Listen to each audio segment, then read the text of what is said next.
Hi everyone, happy Monday. Back in the office this Monday. It's a full week where we had a couple of short weeks there. So coming to you live every Monday up until the end of the year. We are finishing up on the 21st of December and having a couple of weeks off back on the 11th of January. So that's our closed period over the Christmas break. Yay to Victoria, we are now not locked down. So anyway, a few things to celebrate and the fact that the sun is shining and it's lovely. Now today I wanted to talk about a right to reside and what that is versus what a life interest is. And these are two types of trust relationships that you can set up in a will. Last week I spoke about the way you can co-own land. And it is relevant when you're thinking about your will.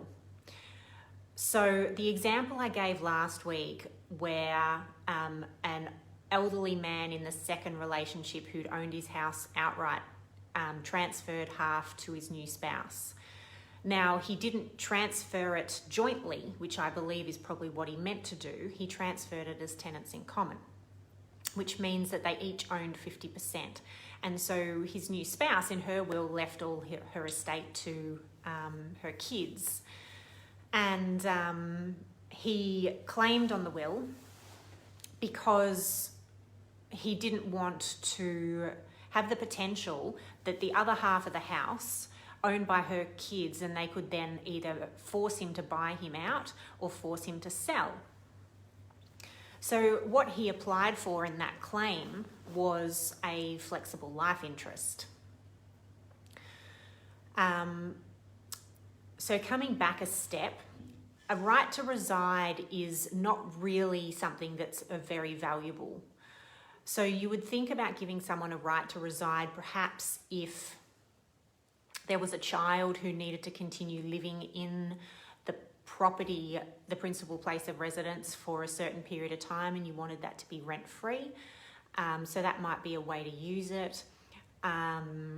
Generally speaking though, a right to reside is not a sufficient interest if you're leaving it for a spouse.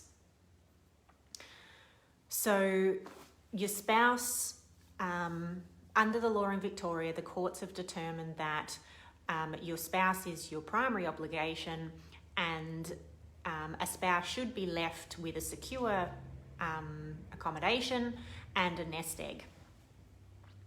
So this woman, by leaving her half of the house to her kids, had not secured her husband's accommodation.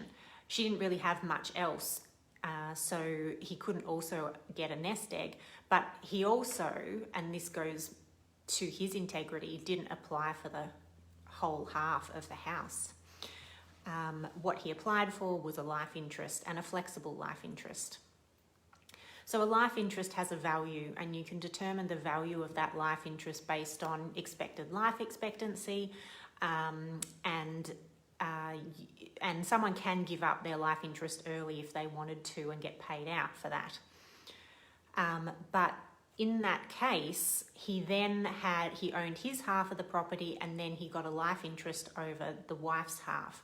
So it was still secured for her children, but he had the interest for life, and they couldn't force him out, which may have been what had happened if the will had been left as it had been written.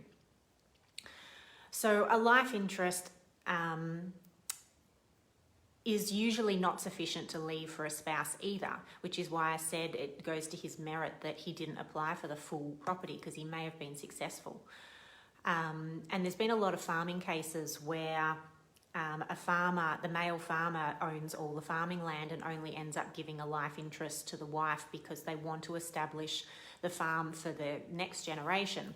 But there's been quite a lot of cases that have gone through the court where the life interest has been set aside because the wife is actually entitled to something.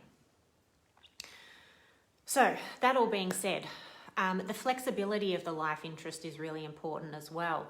So it's not just an interest on that property itself. which is what a right to reside is. It's only in relation to a specific property. With a life interest, it's really an interest in the capital, in that the value of it. And so this old fellow, if he couldn't stay living in that house, he was able to downsize and buy something else. And in that case, the life interest would have transferred to the new property, and he could also completely sell and use the capital to fund going into aged care. And the life interest would have carried over to that as well. So the portion that was his own money would have come into his estate, but after he passed away, the portion of that money in the life interest would have gone back to his second wife's children. So that's the value of a life interest. A right to reside is a bit more of a old-fashioned concept and is very, very limited, and I wouldn't recommend it in many cases, particularly not for a spouse, maybe for a child for a limited period of time. But life interests have their place. They should be flexible, or else, again, the court can set them aside and make them flexible. But we don't want any risk of your will being contested just for that reason. So build in the flexibility to begin with if you're going down that path. So it is a handy tool for blended families, but do bear in mind that that general rule still applies, that your primary obligation is to your spouse, and you should leave your spouse with secure accommodation and a nest egg. So there you go, the difference between and the pros and cons of some of those right to reside versus a life interest. So sorry for those just popping in now. I will post this video as a recording onto the page, so you can go back and have a look at that. Lots of our videos, because I do these every Monday, and then every fortnight on a Friday we do a longer version. They all get posted onto the video section on our Facebook page, so you can trawl back through there. There's well and truly over 100 videos of all sorts of topics. If there is anything that is relevant, please either, if it's private for someone, you can share it to them via direct message, or by all means just tag them in the comments section. So hope that's helpful. I'll be back next Monday again, and every Monday up until Christmas pretty much. So hope you have a great week, and I'll see you next week.